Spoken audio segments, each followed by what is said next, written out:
Hi everyone, we're a few days out from the release of Double Masters, and I figured it's a good time to do a little bit of calculation of expected value and such.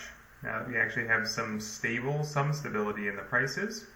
We're looking at collector boosters today. So in a previous video I already kind of went over the information in terms of drop rates of what you can actually expect in the collector boosters, and really all I'm doing here is using these drop rates that I have highlighted right here to figure out what our slot EVs are based on the current average prices of stuff. So I've calculated this. I actually calculated this a couple days ago, and then today, which is July 12th.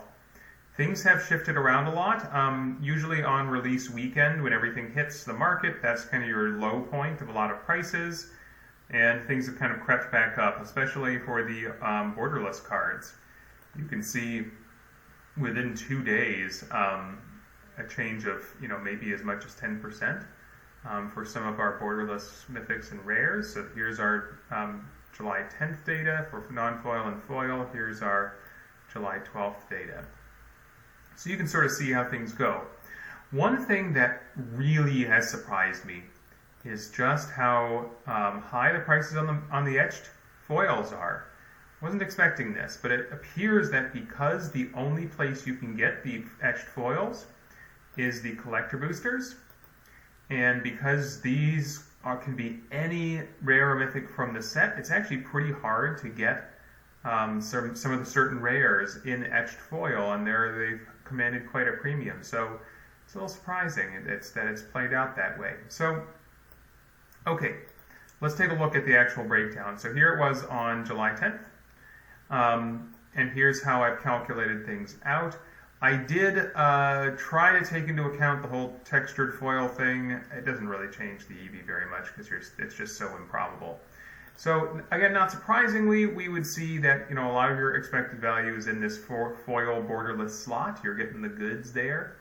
But you're actually commanding quite a lot of your equity in your EV here from the foil etched slot, which is, again, I was a little surprised to see that. Kind of as expected, you're not going to get a whole lot of much from the commons and uncommons. Note, I did not exclude any cheap cards from my EV calculation, so I mean, this was taking into account some like $1 or less cards. So really, you're not getting much here. It's mostly in this top end, but it's pretty, I think it's reasonably spread across these 4 slots. So you can see how things have changed from July 10th to July 12th. Again, within about those 2 days' time, you get some pretty big shifts here with the top end stuff, the borderless stuff. The foil etched has actually basically stabilized, as have a lot of the regular cards in the set. They're just sort of holding steady. So here's sort of the grand total. Here's July 10th, here's July 12th. So as of right now, as of filming this video, the EV on one of our collector boosters is almost $85, which is impressive. Now the price of collector boosters has been creeping up, and you're getting close to, with taxes and shipping, a sealed display of those 4 boosters is getting over $300. Which makes sense. I mean, the EV here seems to imply that a sealed display should be sitting at around $320. So clearly, back when we were looking at like $260 for the 4 collector boosters, again, it sounds insane, right? It sounds ridiculous, but you're actually getting a pretty good rate if you look at the EVs that you're getting up here. So that's what's going on. Really, really rapidly, I did kind of a very rough estimate of what maybe a draft booster box might be. This was the number I came up with. I'm a little suspicious of it. I think that's kind of inflated. It takes into account a lot of $1 or less cards, because the regular rares in this set, oh god, there's like, there's 120 rares and like 90 of them are less than $1. So there's just a lot of bulk.